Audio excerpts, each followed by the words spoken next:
Иманбек Азизилла уулу кайрылуу. Автор окуйт.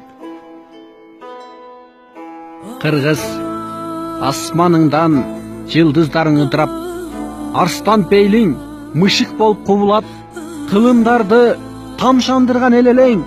Кыргыз сага эмне болду? Сенин айт. Кыргыз, унуттуңбу улуктурган ордуңду? Улуулукка көзүң жумуп койдуңбу? Каада салтты өз бутуңа тепсетип, кайдыгерлик сындырдыбы мойнуңду? Кыргыз, баштагыдай болбой баскан арышың, баштагыдай бийик чыкпай табышың, телегейи тегиз улут элең го, тентидибе өзүң сымал намысың.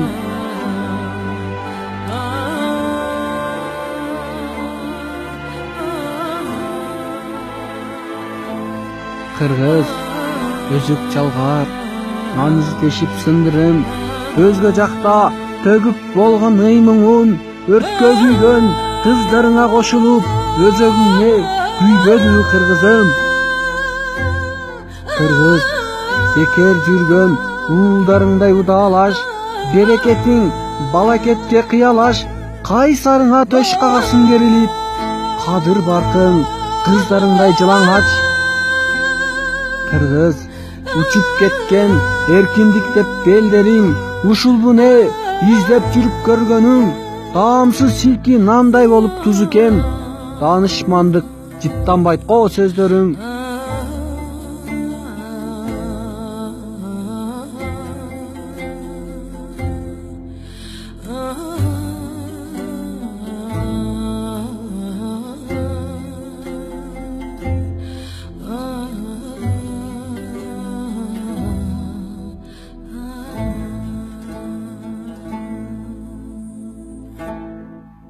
Кыргыз, жетерчеге бүттү баскан жолдордун, жетет эми мына шунча кор болдуң, олжо болуп кетишиңе аз калды. Ойгон кыргыз, ойлон кыргыз, ойгонгун. Кыргыз, калсын десең өмүр жолуң басканың, карайлабай келечегиң тактагын, талкан кылып кетелекте башыңды, талкалап сал кайдыгерлик капканын. Кыргыз, баркын билчи, манас баткан тилиңдин, баркын туйчу, аалам баткан дилиңдин, кара түндө жаркыраган дөөлөт кур. Кана кыргыз, кайрабаштан тирилдин.